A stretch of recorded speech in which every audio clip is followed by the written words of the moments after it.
listening to your brain on air. The program will begin shortly. Enjoy. Вы слушаете программу «Ваш мозг в эфире». Программа начнется в ближайшее время. Приятного прослушивания.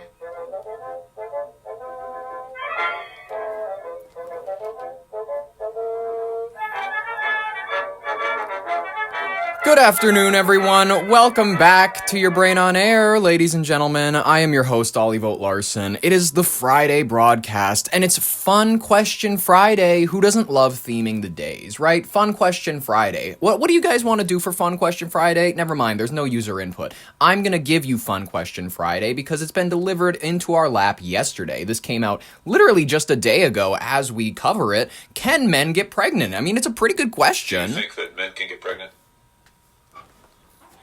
I hesitated there because I wasn't sure where the conversation was going or what the goal was. I mean, I do take care of patients with different identities. I take care of many women. I take care of people with different identities.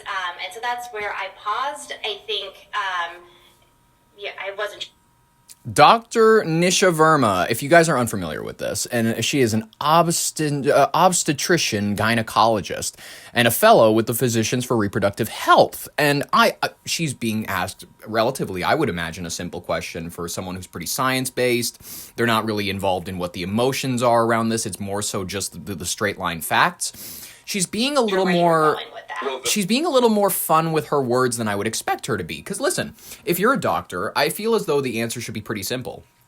Look, there are people that may suffer from what we would used to term gender dysphoria, who may feel as though they exist in their wrong body, and those people are what we used to call transsexuals, where they would dress up as the opposite sex and attempt to live as such.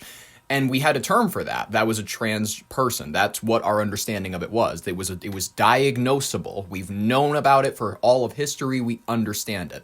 And I understand that there is a wanted need to, like, there are some people that will authentically identify. Like, do you think Caitlyn Jenner is not authentic in her current life form? I'm going to be honest with you. It might have been a mistake. Like, I love Bruce. I kind of miss Bruce in all honesty. But, like, I'm not saying that Caitlyn has to go back to not being Caitlyn. I'm saying I'll call her Caitlyn. I'll even call her her. But she's not a real woman. And I don't feel like that's very hard to say. As like a liberal-minded person, I go, sure, you want to live as a woman, you want to live however you want to live and let live. I don't feel as though it's going to extend to like, oh, you want to change information on your certificates? Well, I don't know about that.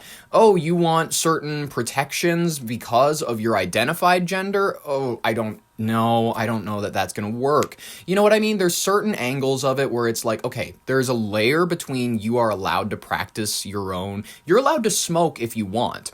You're not allowed to smoke in a bar anymore. We've determined that every person has a right to not be exposed to your smoking, your wanting to do that in their presence. So I guess it's pretty fair to say like, oh, sure, go out and go to a restaurant, be trans, live your life as you want to trans. But expect the pushback when you follow a mother and her child into the women's restroom and maybe get a little bit of flack. Like, all I'm saying is there's layers of reality that no one really wants to get honest about. Like, it's fun. I think that we have to respect and protect certain identities, but I think the level of, like, hoobie-doobie that a lot of people do around this, where they're like, no, trans men are men, and trans women are women. Dylan Mulvaney is just as good a woman as he ever could have been, even though he spent the majority of his life a performative gay male, and no one really likes to talk about it. And now he apparently has a girlfriend, and is looking to get pregnant, but he is going to be the one to get, according to him, he wants the uterus or something along those lines. It's like, whew, I live how you wanna, but when you publicize it, people are going to put in their opinions, unfortunately. I think that this is one of those sillier moments. I think Josh Hawley, if you're not familiar with this Republican from Missouri, he's known for these gotcha moments, but admittedly, as a certified physician, as a person who's practicing medicine, this should not be as difficult a question as it is for her. She should be able to just lay out the facts. Look, there's trans identifying people. It doesn't factor into how I treat them as like, oh, you were born a man, so I'm going to treat you a man. Men cannot get pregnant.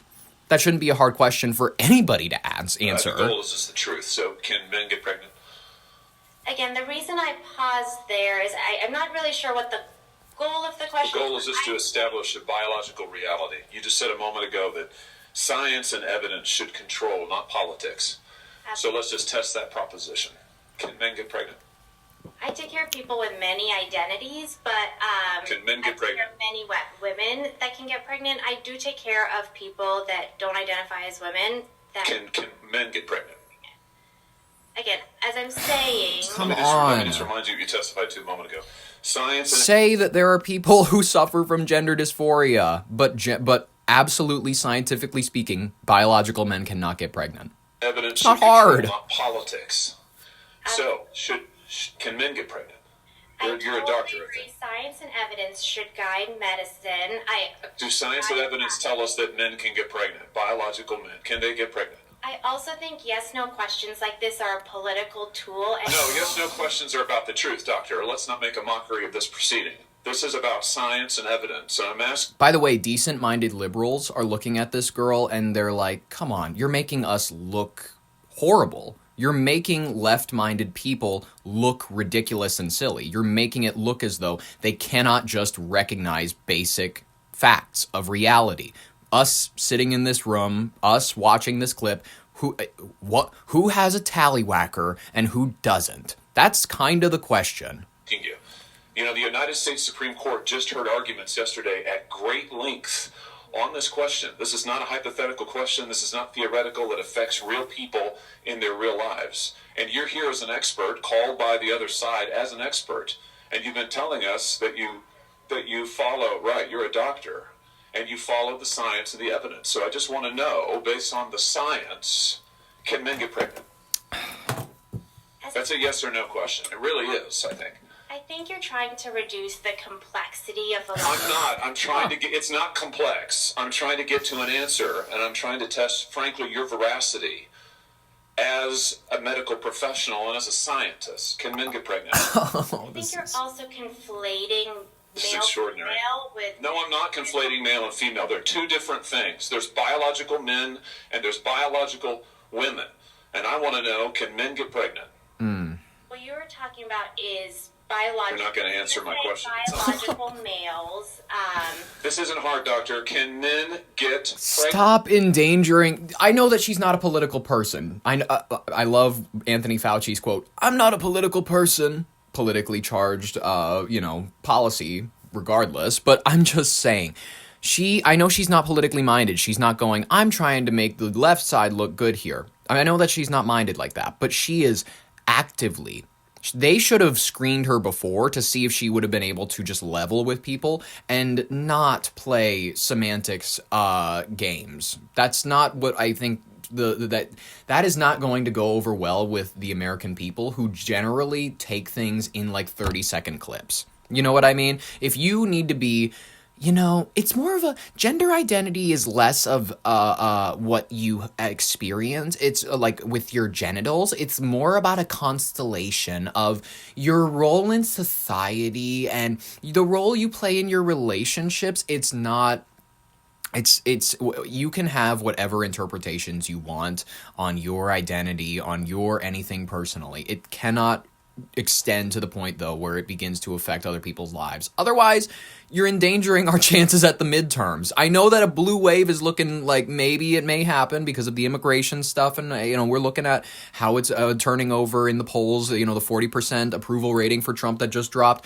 I think that if we can't just get down reality, like force it down the throats of a few of our left-wing friends, if we can't just get them to be a little more real time with Bill Maher instead of fucking, what's it called, propaganda hour with whoever, I think that we'd have such better chances. We'd have such better chances of at least leveling things out. Yes or no?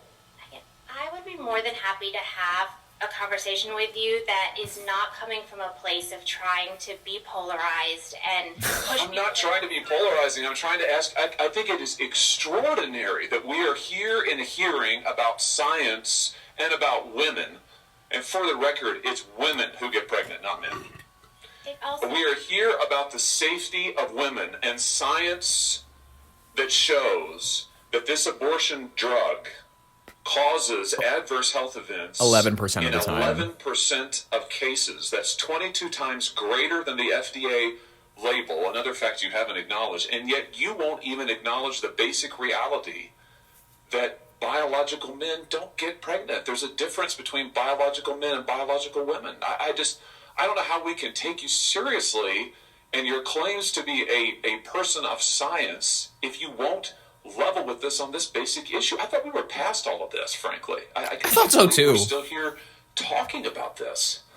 I am a person of science, and I'm also someone here who's here to represent the complex experiences of my patients, and I don't think polarized language or not polarized serve that goal. I don't think they serve the American people. It is not polarizing to say that there is a scientific difference between men and women, and I want this to be clear and for the record. It is not polarizing to say that women are a biological reality and should be treated and protected as such. 1,000%. That is not polarizing. That is truth. It is also, by the way, the United States Constitution, which offers unique protections to women in a variety of circumstances. Very much as so. Women.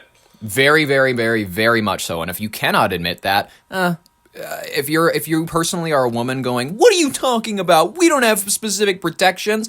I'd love to talk to you after a draft were to incur and you were not to be asked to lay down anything. However, I would have been, if I was born during that time. I seen the clip on TV. July 8th, my birthday, was like the 13th number picked. So I would have been shipped. And then guess what? My female confidants, my fellow female students during school, this would have been like high school or whatever, draft age. They wouldn't have had to go. They wouldn't have had to do anything. They would have been considered the ones that can stay home. Because why? Because of their gender. So I understand that some people may go, no, sexism. Yeah, sure. Sexism exists. Misogyny exists. Misandry exists. All of it does. But it's not systematic. As a matter of fact, it's systematically stacked in your favor at this point. Do you want to talk about reality? Let's talk alimony. And your refusal to recognize women as women and men as men is deeply corrosive to science, to public trust, and yes, to constitutional protections for women as women. And I think it's extraordinary that you would sit here and advance a political agenda that has been thoroughly discredited and rejected by the American people in this forum. And I'm glad we had this exchange because it is exceptionally clarifying. Very, very much so. Very, very fun, guys. Fun Question Friday is one that I liked. I like this now. I think that we should do this. We should cover fun, interesting, little bit of tough topics on Friday. It's a good instigator to push people into a good mood for the weekend. You know what I mean? Get them thinking about something.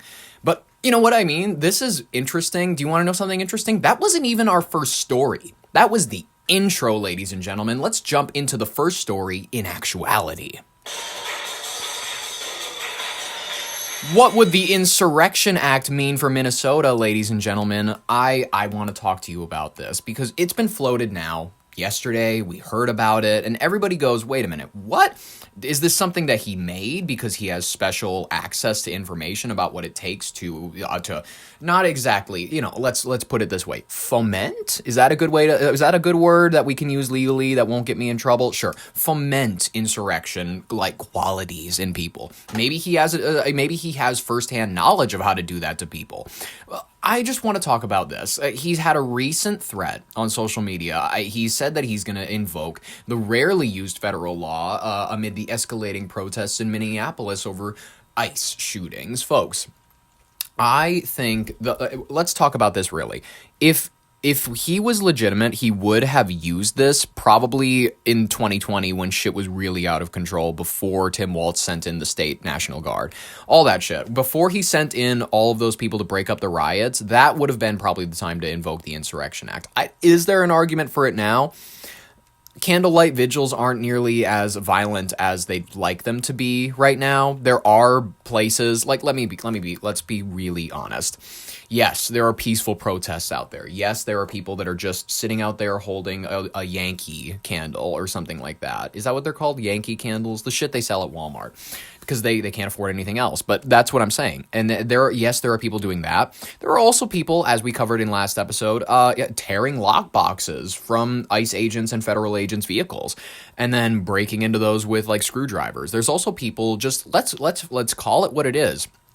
They're freaking out. They're chimping out there. They are honestly, they are going ahead and they're letting it loose. They are going out. That's what is happening in certain regions. I'm not saying that it's everywhere. I'm not saying that you go down to Renee Good Square and it's going to be like Tehran right now. I'm not saying that.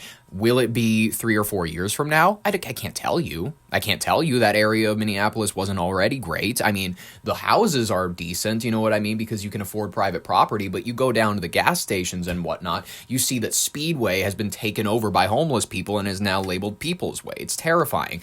Let's talk about the Insurrection Act. Let's pronounce it correctly. It's an old law from 1807. It gives the president broad authority to deploy United States military forces, including active duty troops and federalized National Guard units inside the United States. Normally, the Posse Comitatus Act keeps the military out of domestic law enforcement to protect civilian freedoms, but invoking the Insurrection Act creates an exception, allowing troops to help suppress unrest, rebellion, situations where federal laws can't be enforced through regular police or courts. In Minnesota's case, Trump pointed out what he described as professional agitators and insurrectionists attacking ICE agents, whom he described as patriots just doing their job. Some instances, you can argue absolutely they're just deporting people like they're supposed to be. Sometimes they're acting like thugs, unfortunately. I wish it wasn't true. I wish we weren't hiring people with anger issues, but it happens, you know what I mean? It happens, especially when you're trying to do a sweeping move exactly like he's been trying to do. Let's take a look at this clip from KARE 11 News, why don't we? Well, the divide between our state and federal government over the largest ICE operation in American history gets wider by the hour. After a second shooting by federal agents last night, followed by clashes with observers and protesters that got unruly. President Trump is threatening to send in the military now via the Insurrection Act. So what does that really mean, and what could history tell us about it? Hey, Ken. Hey, Jana. If President Trump invokes the Insurrection Act, he would not be the first president to do so. But legal scholars say it's never happened in a situation like the one we're living in. The Insurrection Act gives the president broad power to deploy the military inside the United States to suppress a rebellion or to enforce the law in a state that opposes or obstructs the execution of federal law. It was last invoked in 1992 after riots broke out in Los Angeles following the acquittal of 4 white police officers in the beating death of Rodney King. But in that, and nearly every... Okay, Rodney King ran. Let's just mention that, and took them on a massive chase. He was incredibly aggressive. It was like, this was not a, like, oh, he was just beaten because he was walking down the street. A lot of people, that's kind of the it was the 90s, so people didn't really have access to that much information. Sure, they had the video.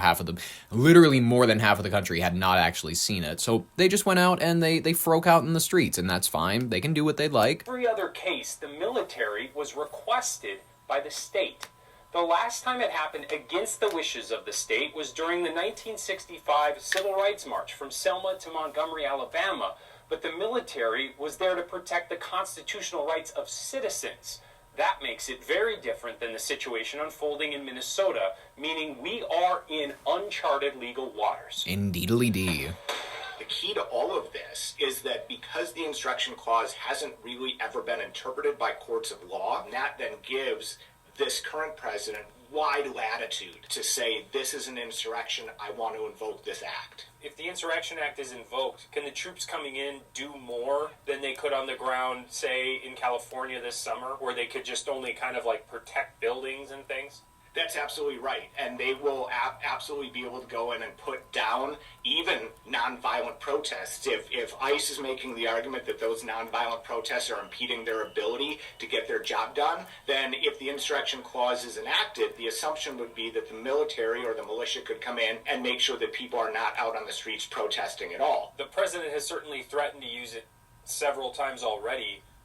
but he hasn't. Why do you think that is, and do you think that this time might be any different? So I would suspect that the president is getting advice from military advisors who say if you take that next step, that is another step towards what could be martial law, whether that's in one particular city, one particular state, or the entire United States, and that's not a road a president wants to go down. The reason this might be different is that every single time the administration is ratcheting up how many ICE agents are surrounding the greater Twin Cities area as well as the entire state of Minnesota, the other side, the protesters and those who are watching ICE are ratcheting up their game as well. And they're down the street, which is nutty. I'm watching local businesses that I not that I grew up in. I'll be real. Like, most of the time it's people that are like fresh into town. You don't really know anybody who works there, and then you go in there maybe once or thrice, twice or thrice, whatever you want to say, and then eventually they show up in a news article that the Don Pablos in Detroit Lakes and Fergus Falls both closed down because apparently family issues or something along those lines, which is like,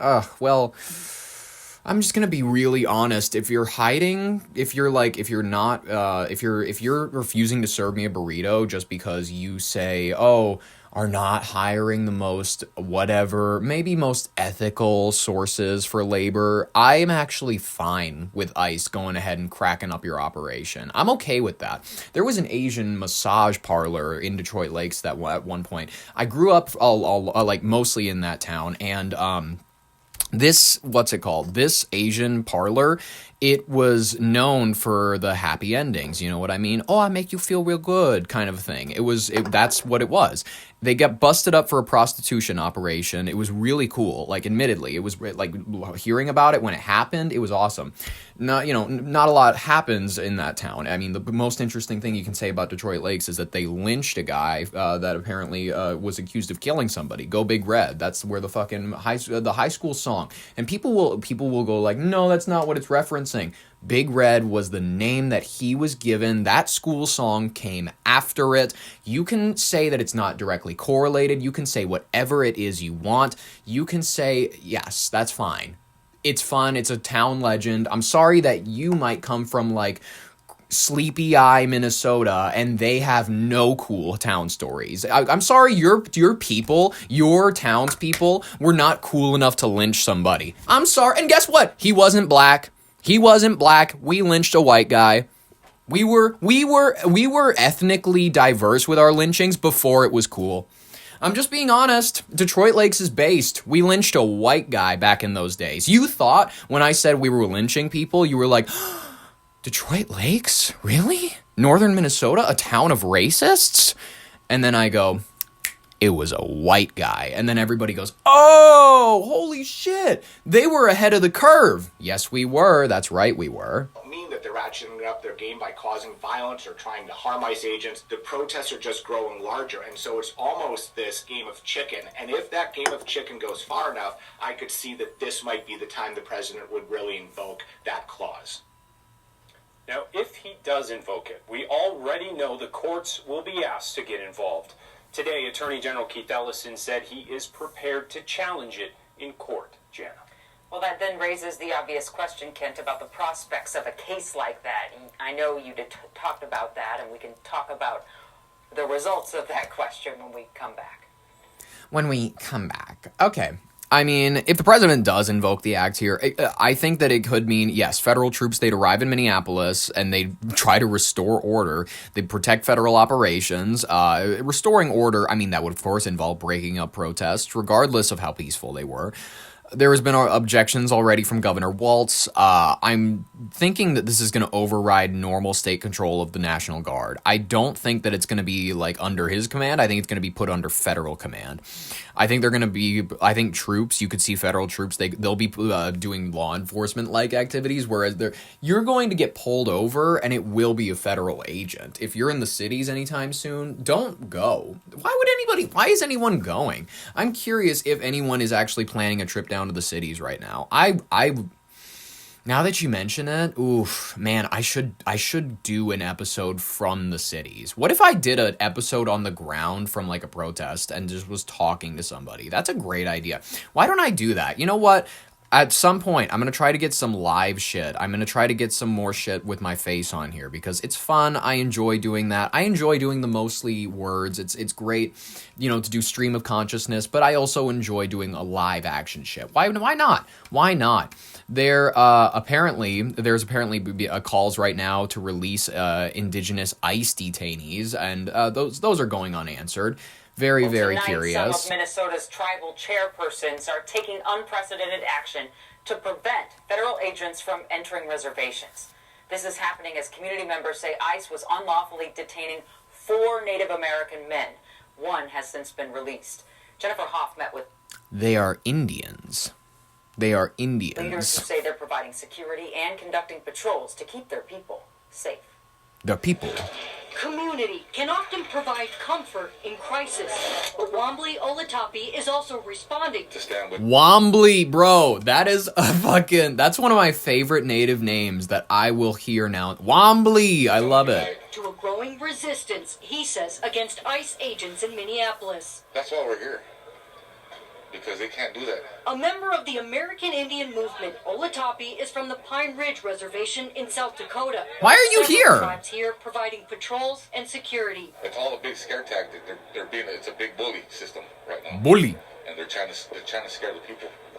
I love this guy. He's straight off of what's that movie? It's One Battle After. No, not One Battle After. It's what's the Scorsese movie that he did? It's Old West. Killers of the Flower Moon. This guy's straight out of Killers of the Flower Moon. He could be doing like rich, powerful powwow music with this speech, like big bully system. And they're trying to Scare our people. people. God, I love the native. They want. They're doing what they want. I love the native accent. The native accent, growing up near White Earth and whatnot, I've spent a bit of time around these folks. And some of them are my own family, so I've gotten a nice first-hand bit of knowledge with them. They are impressed with very little, like the deer hide drums and shit like that. I understand. It's preserving the culture, keeping it alive and whatnot. And like they have these beads that they do like earrings out of and stuff. And then you'll get one every now and then who's like 50% Indian, like they had a white parent. They just don't want to talk about it. But then they're like the most outspoken. They're like, our people are being genocided. You as an Indian person should be marrying someone else who's Indian because we need to be teaching our kids our language. Our language it's dissolving. The level of attention that's paid to our people. It's just, we are a dying people. And with mixing with white folk, you are making our people disappear. It's the most ridiculous shit. I had this one lady go off one time, and it was the silliest shit about like how kids these days, they're not learning our language because it's being read out by the white man. It's like, no, because your language is hard to learn, and most of the time you don't make it interesting enough for these kids to want to learn it. I'm sorry. Most of these kids, they're not actually interested in learning another language. That's just a fact. You ever try to get a kid to leave their room? That's just a fact. You know what I mean? They're stubborn. That's how it is. And then they'll go like, oh, it's genocide. It's active genocide. We're not doing boarding schools anymore. Knock it off. After the community reported agents recently detained 4 homeless Oglala Sioux members near this East Franklin Bridge. And no one What's an Oglala Sioux doing in Minnesota? knows where they are still, including Minnesota Senator Mary Kunesh, a member of the Native American Caucus. We're kind of at a standstill with DHS. The state has 11 federally recognized tribes, and detaining enrolled members is unlawful and violates binding treaties, according to Leech Lake Tribal Chairman Farron Jackson. Leech Lake? Oh, I love the people of Leech Lake. Kind of seems really appalling and kind of somewhat backwards if you're going to call any indigenous person from any tribe, an immigrant. Every person is an immigrant. I'm sorry, and I'm going to say something really controversial. My whatever percent Ojibwe is going to fucking do backflips in me right now. The Native American people are no more native to their land than the whites are. They stumbled upon it. They chased their food from the Asian territories and just so happened to end up in the Americas. And then do you know what happened after that? Are you aware of the cycle of history? The entire cycle of history is tribes coming in contact with larger tribes. And if your tribe is larger and more developed, it's going to subsume and overtake ours. And then we will find a way to ingratiate. We'll find a way to live in your culture, or we won't. And we will leave, or we will be genocided. That's how every single country has been established in the history of forever. And as a matter of fact, you could argue that Native Americans were given in regards to like, oh shit, we're going to give you miniature nations within our nation. We took it. We took it all. And now it's all our federal land. But we're going to cut out these slices. Sure, we're going to give you the shittiest land. But you're going to be able to make your own laws there. You're going to be able to do your own shit. You're going to be able to do that. You're going to have some level of self-recognition within your lands. You could argue that they got one of the best deals that any conquered people, and they are a conquered people, ever got. You could argue that the Native Americans, the Indians, as they often call themselves, have gotten a sweeter federal deal than any other conquered peoples. It's just a fact, and I'm sorry. I don't know what else to say about it. They've gotten a sweeter deal in regards to self-governance and self-sovereignty than any other conquered peoples. Most of the time, if your country is conquered, you just have to, you're Russian now. You're USSR now. Fuck your language. Fuck that. Fuck any of your self-recognition of your culture. You have to learn ours. And admittedly, that's what we did for the longest time. I know about boarding schools. I know about all that shit. We're not doing it now, are we? I understand we have a history and we have to recognize that history. We have to cope with that history. But to say now, though, to continue with this whole stolen land, it's conquered, it's won, and it was won in the heat of battle. And this whole narrative about how people don't belong here. You don't belong here. You stole it. No, they conquered it. They won it in battle because your culture didn't invent the wheel yet. That's a fact. It's a fact. It's a fact. And guess what? Now we have casinos, and now our country's doing pretty good. Our country's doing all right. We consider ourselves the first people. You do. You do. You're allowed to consider yourselves the first people. That's absolutely fine. Doesn't mean you're the current peoples. Band of Ojibwe chairman even issued this new executive order requiring ICE consult with the band's government before entering or operating on tribal land. I'm not against checking immigration status, but we have to do it in a more civil and humane manner. That chaos playing out just blocks away from where people are gathering donations. Police tape surrounding a scene Jane Malafont knows all too well. I am sick to my stomach of what is happening. Just trying to deliver food, Malafont says it's not uncommon for unmarked vehicles to follow her into what she says are vulnerable communities, as any kind of law enforcement only adds to the uncertainty. There was no way to differentiate who was there, who was watching. Nothing was clear at all. Left to rely on one another, hoping history doesn't repeat itself. You don't belong anywhere else but here. No, we sent multiple emails to the Department of Homeland Security asking about the men who are reportedly detained. DHS did not respond to us in particular, but in a statement to the Washington Post has said that it has no record of those tribal members. Senator Kunesh reminding Indigenous people right now to be wearing their tribal ID at all times, and to be sure, Janet, that they're also carrying their enrollment papers. Just the fact that, as that man said, talking about Native Americans having to wear ID, it doesn't make sense in the head. And usually they wear them in their wallets like we would a driver's license. Yeah, what are you talking about? It doesn't make sense. Have your tribal ID. Have your driver's license. Not that fucking hard. I was able to get a driver's license after slacking for so goddamn long. I'm a lazy piece of shit, but it's not that hard. I showed up to the DMV. I had it in less than a week. It's not that hard to get some form of ID. But in this case now, many of them are wearing them on lanyards across their neck to make Brilliant. sure that they are there and visible. That's good. I remember that's what all the Indian ladies used to do at the clinic, White Earth Health Clinic. I went up there for my health care all the time when I was a kid. They would always wear their little IDs right up on the lanyard. Boom. I can see that you remember. Then I'm not worried. We're okay. We're going to continue to follow this. We're going to continue to go down on the cities. We're going to figure out the bullshit that's happening. But in the meantime, we're just going to take a break. We're going to cover something maybe a little easier for the mind to comprehend, ladies and gentlemen. Let's hop over to the next story. Minnesota daycare worker accused of fatally suffocating a baby days before his first birthday. Fuck me. Not a fun story. In a heartbreaking case out of Savage, Minnesota, an 18-year-old daycare worker has been arrested in connection with the death of an infant boy last fall. The victim was the 11-month-old Harvey Mucklebust. Not a good last name. A little one described by his family as a bundle of sunshine who was just 5 days away from celebrating his first birthday. On September 22nd, 2025, the worker reportedly called 911 to say that the baby wasn't breathing. Despite efforts to save him, Harvey was pronounced dead at the hospital later that morning. Authorities are now saying that this was no accident. After a months-long investigation, police have arrested the suspect, identified as Tia Laudamia Russell. Laudamia is literally her middle name. On January 13th, 2026, during questioning, she allegedly confessed to intentionally suffocating the infant, as well as attempting to suffocate another child in the same facility. Rocking Horse Ranch Childcare.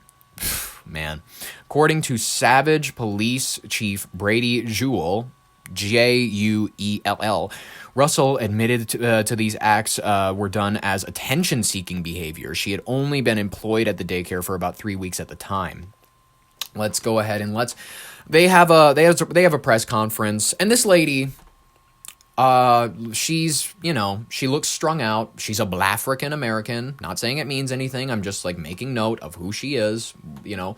She doesn't look, you can always see the eyes of ladies and gentlemen. It's it's a window to the soul, as the old saying goes. It's heartless. You know what I mean? The stare, it's longingful. It's islandistic. It's very much so this woman lives in her own universe, far beyond connecting with any other person. She's castaway. She's Tom Hanks on the island, if this makes any sense. She has the 1,000-yard stare. Here at the podium, we stand united in grief, resolve, and commitment to justice. Today, we come before you with heavy hearts to announce that an arrest has been made in the tragic death of 11-month-old Harvey Mucklebust. I'm sorry. He went through the kid's name really quickly because even he recognizes that it's kind of a silly last name. No disrespect, none at all. I liked his last name. I liked. Should I use past tense? Liked. I liked his last name. Has been made in the tragic death of 11-month-old Harvey Mucklebust. At the Rocking Horse Daycare. The individual arrested is Thea Ludmia Russell. Ludmia?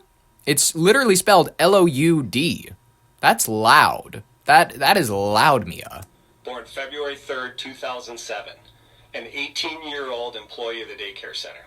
2007 people are 18. Fuck, I can't sit with this. This isn't right. I'm sorry.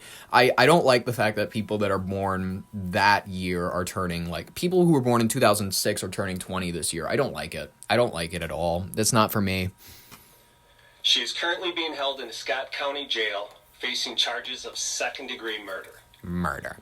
And additional related charges. This arrest follows an intensive, more than 3-month investigation led by Savage Police Department's investigation team, who are here today. They were directed by Sergeant Andrew Dames. I mean, as though let's get honest, people. As though Minnesota daycares needed a worse reputation. I mean, at this point, if you're in Minnesota and you're a young couple with a kid at home, a kiddo, or 2 kiddos, if you just need someone to babysit, you're better off getting in a covered wagon, living in frontier style life, literally going and living in a cabin in the woods. You are better off living in isolation from the rest of the world than you are to live in a community, because you can't live in a community anymore. You can't live in a community of like-minded people where it's oh yeah, I know who runs the daycare. It's Susie Renningstein, however you want to pronounce it. It's Regina. It's Regina Longfellow. I know her. I've known her since high school. No, instead it's so and so hiring 18-year-olds who, by the way, are just working at daycare facilities so they can afford the next yard. That is just a fact, and nobody wants to talk about it. It's true. It's true. This lady, she has the yart stare. If you know people who have abused the yart since like a young age, if you know people who have been like on the yart since Yartdemic, you know what I mean? Like if you don't know about Yartdemic, Cartdemic was an era to be experiencing carts, 2019 to like 2021. Oh man, I miss it. But let's get honest here. This lady, she clearly fried her brain on something. I don't know. She looks like one of these 18-year-olds that just kind of... She just stares at you, you know what I mean? She listens to like Green Day, Blink-182. We are fortunate to have exceptional partnerships and support from numerous agencies whose expertise was absolutely instrumental. The Minnesota Bureau of Criminal Apprehension for crime scene processing, homicide detectives, and laboratory analysis. The Hennepin County Medical Examiner's Office. FBI's Behavioral Analysis Unit played a huge part. Jesus. Scott County Attorney's Office played a huge part and role in this arrest. The Department of Children, Youth, and Family Services. We needed everybody on this case, apparently. Apparently you couldn't just look at her and tell. The Shakopee Police Department, Prior Lake Police Department, Scott County Sheriff's Office, and Carver County Sheriff's Office. We thank them all for their part. Through this collaborative effort, we developed probable cause to believe the following tragic sequence of events.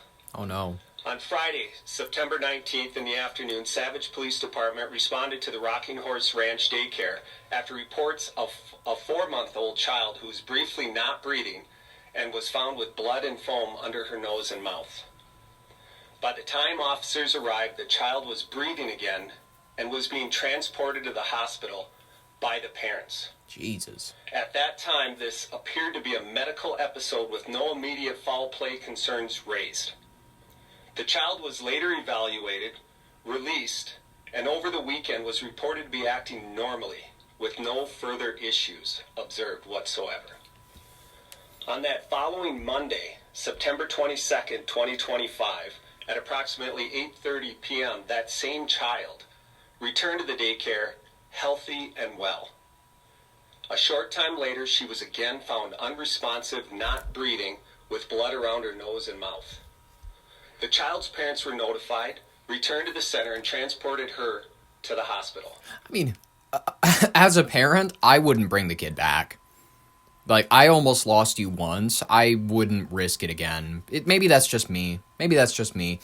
I know that maybe they didn't have a reason to suspect any foul play of the daycare, but as a paranoid, nervous person, I would be like, no, dad or me stays home. Like, you're not going there anymore. I'm sorry. It's that as a mom, I'm finding anywhere else to send you. I'm going to Home Depot, and I'm gonna honk my horn, and I'm gonna say, "Andale, I need a few fellas to watch my son."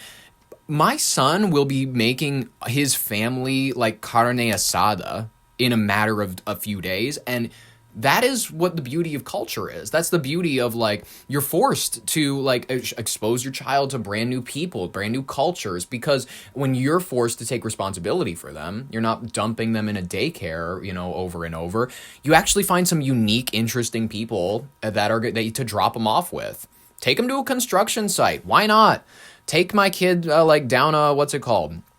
It's like Maple Log, this beautiful little path up in North Minnesota. It's like it's like a ski resort, but there's this nice little creek where you can go and you can fish and shit like that. It's a nice little area back there. That's like, take them up there, do that, have fun. That's the goal. But like going back to a daycare, after you've been foaming at the mouth, I wouldn't trust anybody. Maybe that's just me. I wouldn't trust anyone.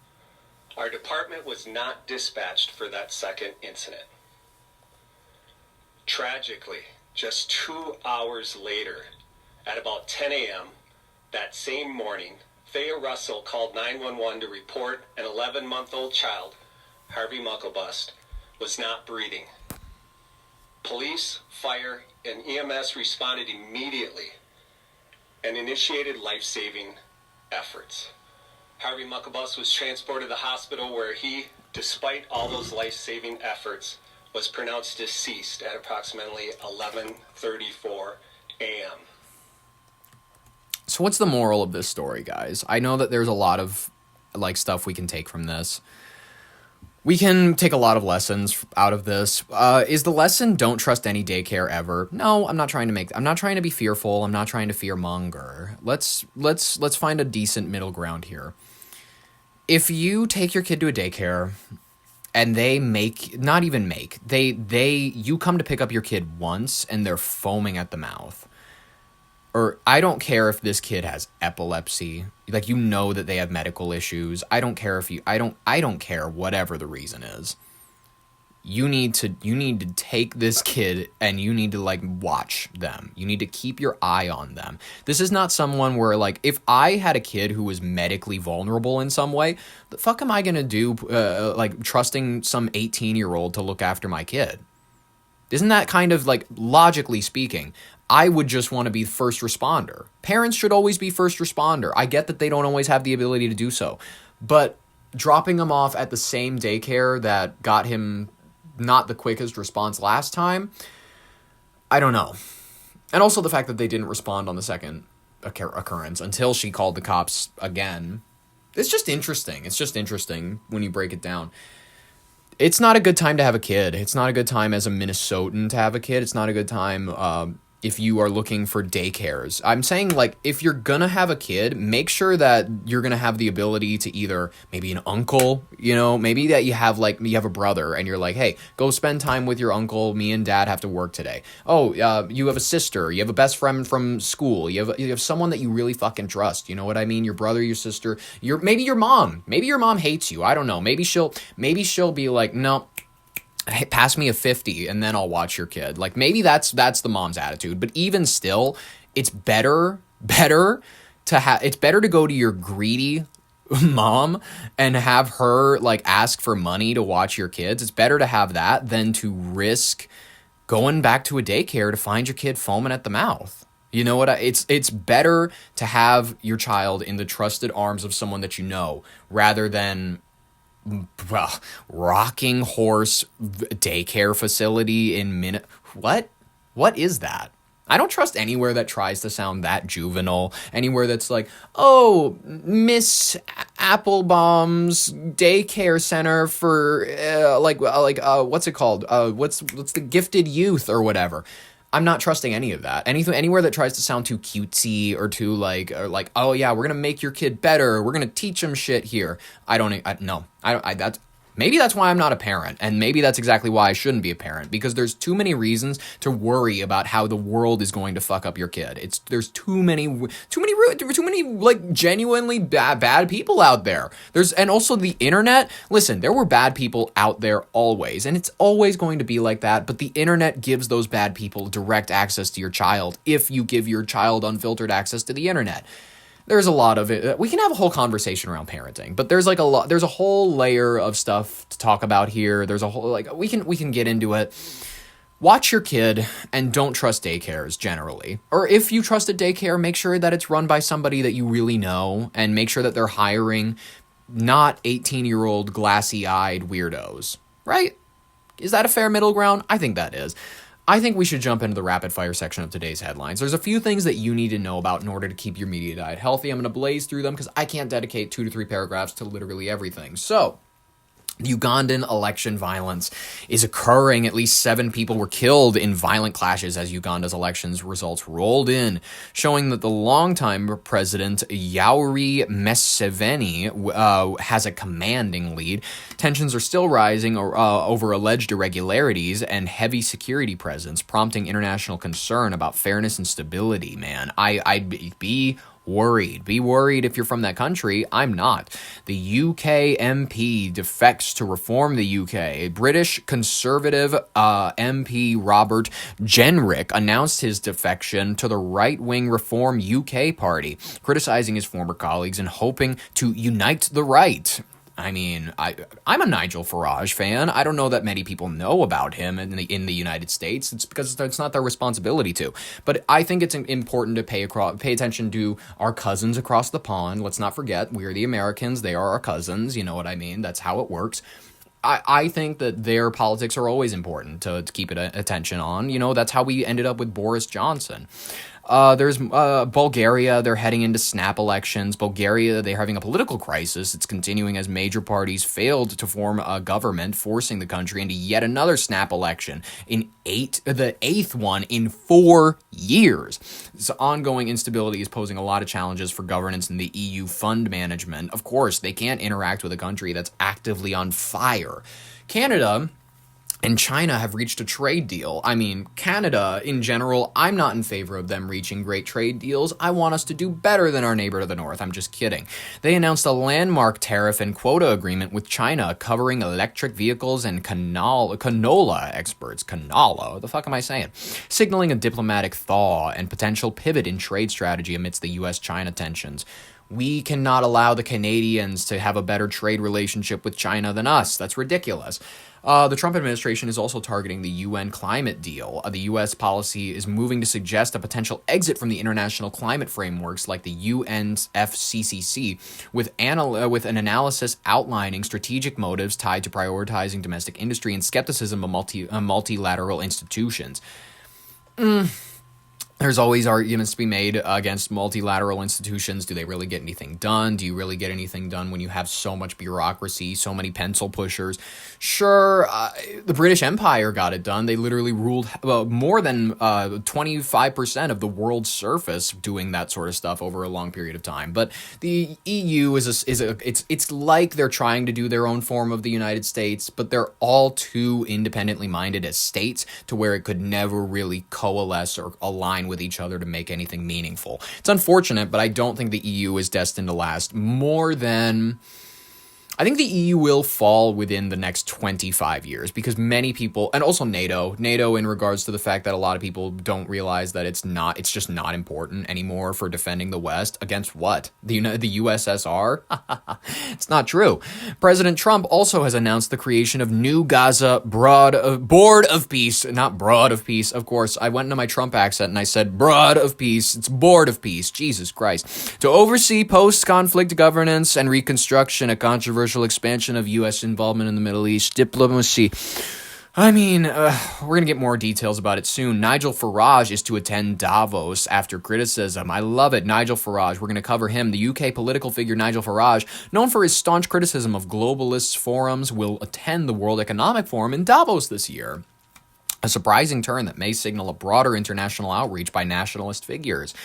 Fun. The EU-India summit is set for January 27th. Leaders from the European Union and India are committed to strengthening strategic ties and defending the rules-based international order with an official summit planned in New Delhi later this month. Very fun. And our final headline before we jump into our last story, the Ukrainian political figure Tymoshenko is facing new allegations. Controversy surrounding the Ukrainian politician Yulia Tymoshenko, as fresh bribery allegations are emerging, raising debates about corruption and accountability within Ukraine's ongoing political reforms. I mean, Ukraine was it was a country of white supremacists as far as we were all concerned in America. We would all watch those Vox documentaries and shit, and it would be just these white supremacists with shields. That's what every American thought about Ukraine for the longest time, until we were just suddenly sold by the newest administration that no, they're actually this great ally of democracy in the West and the West. We have to defend them because they are an outpost of democracy, despite the fact that they haven't held an election in the longest time. No one wants to talk about the fact that their leader is dictatorial. That's okay. I like it. I like what's going on in Europe. I don't like what's going on in Ukraine. I don't want Ukrainians dying. I just want no more death. I think that everybody can agree on that. But you know what's something that not everybody can agree on? My opinion that I'm going to have in this next story, ladies and gentlemen. Speaking of which, why don't we just jump right into it? Folks, is Dean Withers a grifter or a genuine liberal convert? Chances are slim on the latter, but I really want to cover it personally because he matters a lot to me. He matters a lot to me because he has so much influence. Every person I talk to in regards to my age group, like I would say my age group, I'm 22 right now, so I would say that's like 20-year-olds to 25-year-olds. My age group is like a 5-year whatever difference. So I would say the majority, a solid majority of the people I talk to in my age range get a lot of their political views handed down almost directly via these current figures like Harry Sisson, Dean Withers, Destiny, oddly, is a weird one that people go to. Hassan Abi, excuse me. Like, I there's a lot of these folks, these fellas, that I go, I don't know that people know the most about certain people before they idolize them. Example, Harry Sisson. He is a fella who couldn't stop himself from allowing, talking about liberal, he couldn't stop himself from letting women liberate his pants. It was crazy. He was a man whore about it. It was awesome. And you know what? He can do whatever he'd like. But in regards to like him going on live and going, Happy International Women's Day, it's a good day, he's not going to talk about how he's actually going to go support women by paying for a few of them.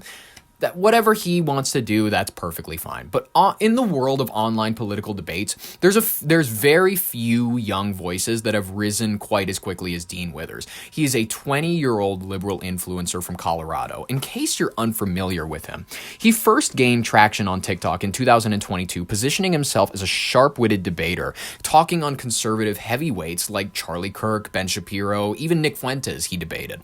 He built a following by going toe-to-toe with Trump supporters in viral videos, including one where he faced off against 20 of them at once. It was a Jubilee video, very much like one of those things where it's like a jerk circle from the majority of them, and then he's just in the middle. He also has a podcast called The Dean Withers Show. This is one of the main reasons I was not about to call your brain on air the Ollie Vogt Larson Show. What the fuck would that even be? What is that? This is not what that's about. Excuse you? Your brain on air, that's a brand. You are making your name the brand? I'm sorry. That doesn't make much sense to me. I was never like a fan of like, oh, this is the show, but it's just the person's name. The Tim Dillon Show, the Howard Stern Show, even I'm going to say this, the Tonight Show with Johnny Carson. I don't like when people just make their name the brand of the show. It's never been my favorite thing. He's had major appearances in outlets like GQ, the New York Times. He's been dubbed the woke teen, aiming to win over the generation's young men, who polls show are increasingly leaning to the right. But his profile grows, as his profile is growing, so do the questions about his authenticity. Ladies and gentlemen, this is a real clip. This is a clip of our little boy, our little gentleman, Dean Withers, being interviewed in public. This is old. I don't know how I found this. Hey, mister. Hey, Pard. You seen a couple deputies nearby? Marshall's boys, Jonah and Eli. Are they Jews, mister? They sound like Jews. I don't know. Why? Why? This whole thing is nothing but a Jewish plot. Dean! You do know that, don't you? I find that highly unlikely, amigo. Come on. I don't like Jews. Or colored folk. Or natives, now that you mention it. Damn, Dean. You're a nice, kind-hearted man to meet in a time of trouble. Kind does not come into it. Damn. Why? What are you talking about? Why? I bet you like Catholics. Oof. I can't stand them neither. I mean, fair. Nor women. Fabians, Socialists, homosexuals, Asians, or British. Between them, they ruined this country. Ruined it. It was a good country once. Now people are eating each other, and it's all the fault of the Jewish, British, Catholic, homosexual elite and their ideas. Speak truth, Dean. I won't stand for it. Have you ever met a Jewish person? Thankfully not. Or a British Catholic homosexual? Not in my store. Oh, I get it. I see you acting clever. Well, let me tell you this. The Jews killed Lincoln. Really? That's why there is a triangle on the money. I knew it. They run Europe like one of them Arabian harems. True. Now they've sent this here plague to kill all us decent folk. Yep. Yep. You, sir, are truly a remarkable fella. You're great, Dean. Thank you kindly. I must say, it's a rare pleasure to meet someone with such a grasp on human history. Real. You take care of yourself. I'd hate to see you get savaged by someone and watch the life force drain from your hate-filled body. Right, Dean? I mean, guys, just kidding. Very fun. Obviously, we're having our jokes. In case you don't know, it's a Red Dead clip. It's a Red Dead Redemption clip. It's obviously not Dean Withers, although it's pretty much exactly what he must have believed, given that he wore the MAGA hat. Folks, the headline that we're covering right now, I want to capture in this little clip of audio.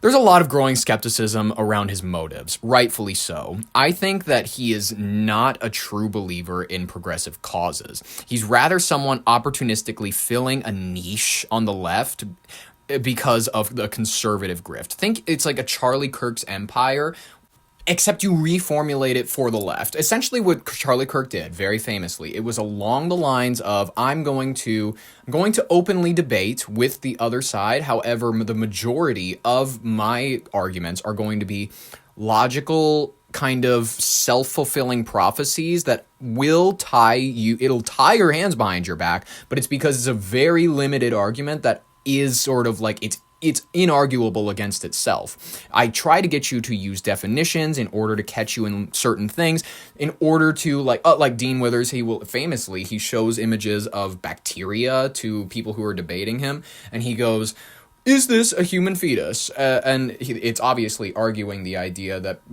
many conservatives think that life begins at conception. He's trying to make them say, oh, obviously that looks like a zygote. It looks like the beginning of a human life. And then he famously does the gotcha, which a lot of people, for some reason, think is a good argument. He goes, that is actually a bacteria that grows on your teeth. So do you often confuse bacteria for human fetuses? And he's acting as though this in any way destroys their claim, or in any way invalidates it, that human life in their mind begins at conception. It doesn't address that core issue with the argument. It just plays semantics and goes, well, you got confused by this clump of bacteria, and you thought that even though I clearly formulated it to where it would be like, do you think that this zygote counts as a human? Do you I was clearly doing a gotcha. He's very well known for these sorts of things. It's commonplace for him. And then the core issue that I do have with a lot of Dean and his content is that, digging deeper, he's faced so much backlash because of the fact that at one point, his Twitter handle was Chief Trumpster. He officially announced an e-business, the University of E-Business, according to this is his advertisement for what he was trying to sell. It will be completely inclusive, all-in-one solution to the basics and most advanced ways of generating income online. We boast the most impressive library of curriculum, beating things such as Andrews Hustlers University out of the water. I've been able to successfully scale my income to 6 figures a day. Jesus Christ. Private jet out to LA with $1 million. In this rental passenger seats in a coach duffel bag. Couple grand in the lap. I'm about to go drop it at Louis Vuitton. Living my dream life. What are you doing? Nothing. You're right. I'm drinking and it's noon. I posted that video not even 2 minutes ago and it already has 2 thumbs down. Your ego is the problem. Accept the ridicule. I accept. Learn from the ridicule. Cane me more. Grow from the ridicule. Cane me more, Dean. Business as a cornerstone to developing you as a person, as well as your income online and your skill set. The university will teach highly specific skills, such as influencer management and advanced cryptocurrency trading.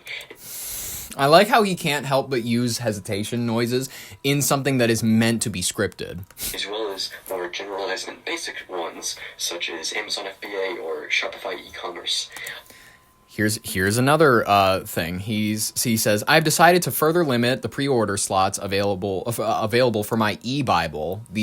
On release, my e-Bible will be $250. I will be selling 5 more people pre-order copies for $175. Once they are gone, they will be gone for a while.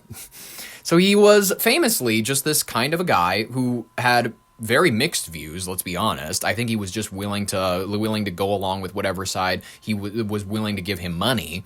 That's why I think a lot of people have issues with a lot of these folks. They're like, you're just trying to appeal to an overtly liberal audience, and then you're just trying to prove to an overtly conservative audience. And then you have people like me, where I will get people mad at me from either side because they don't appreciate that the truth doesn't normally align with one person's narrative. And it's very fun. It's very fun to do that to people. I believe that going into individual trades and how to make money online is important. I also believe what is even more important is getting your mindset in the right place and growing your mindset through the right principles.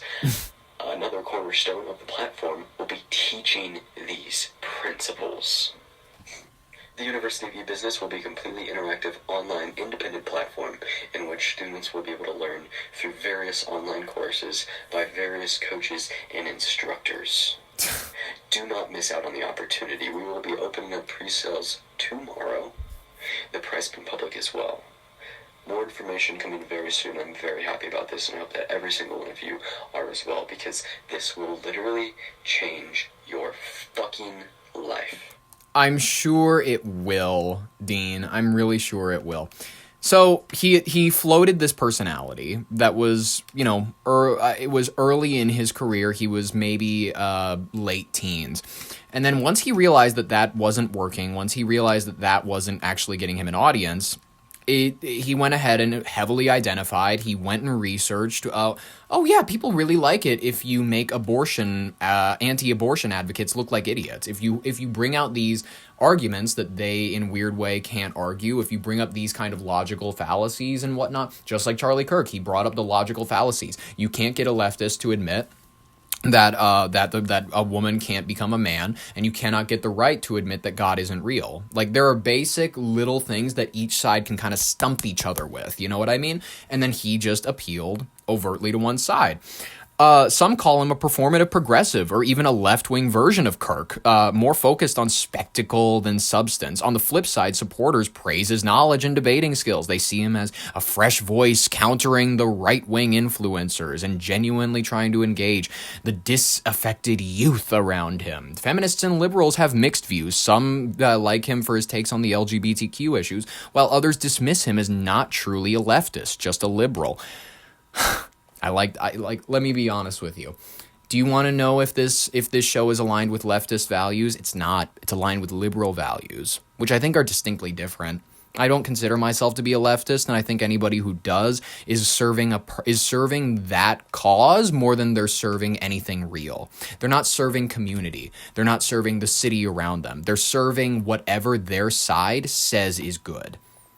I can't get on that. I can't get on that train. It's just not for me. And then here, when he's called out for his grifting behavior on podcasts, he's like, well, it's actually so much harder to be on the left, and it's actually not the path of least resistance. Are you joking? The path of least resistance is going, I'm chill, I'm down with gays, and like, everybody should be equal. That's the path of least resistance. What are you talking about? If I wanted to be a grifter and say stuff for attention and money, I would have taken the path of least resistance. I wouldn't have lost my families. I wouldn't have been socially ostracized. I would have grifted on the right 110%. Grifted on the right. You wouldn't be on social media and you wouldn't make money. The path of least resistance going to the right is so I'm gonna respectfully disagree with that. There we go again. Jesus Christ.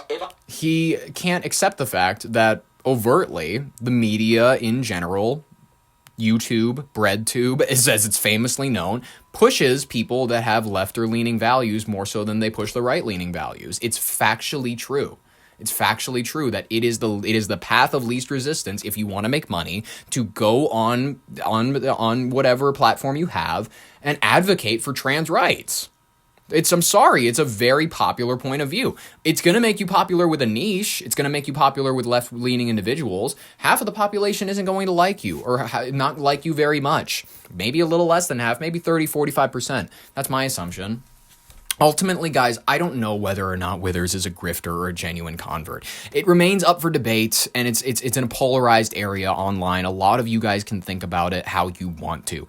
as Gen Z is navigating politics and as more figures like him are highlighting the blurry line between activism and entertainment, we're going to have to deal with this question a lot more. We're going to have to deal with the idea that some of these people are just out to make money. Some of these people are not out to actually interest you, question you, make you think. They're not actually here. They're here to like make you a more politically minded and interesting person. They're here to push whatever you want to hear. And most of the time, that's what these people are, which is why I actually celebrate people who are able to sit through an entire episode of Your Brain on Air. Because, ladies and gentlemen, I try my best to be disagreeable to as many sides as I can. I try my best to be disagreeable as equally to the left as I am to the right, and as equally to authoritarians as I am to the anarchist weirdos who want everything to burn down and us all to live in communes for some reason. I think that they're all equally, not equally. I will say that some levels of them are more dangerous than others. Let's be honest. Let's just be honest. Folks, thank you so much for listening to today's broadcast. You are a symbol of what this country needs. You are a symbol of what this world needs, honestly. Someone who's willing to take in other points of views, and maybe even if you don't agree with anything that I said here, let me know. I like it. It's fun. That's what the whole point of debate and civil conversation is. Ladies and gentlemen, this was a wonderful Friday broadcast. I had a great time putting these stories together for you. I hope that you had a good time listening. I hope that you have a wonderful weekend. I will catch you Monday for the broadcast. We do Monday through Friday. We take the weekends off. I hope that you have a wonderful one. I hope you spend it with your family. Do whatever it is you do. Have a good time, however it is you do. However it is you make yourself happy, make yourself happy. But I will be here on Monday. I will see you all then. I hope you have a wonderful weekend. Have a wonderful rest of your Friday. This has been Your Brain on Air with Ollie Vogt Larson. Thank you so much for listening, and bye-bye.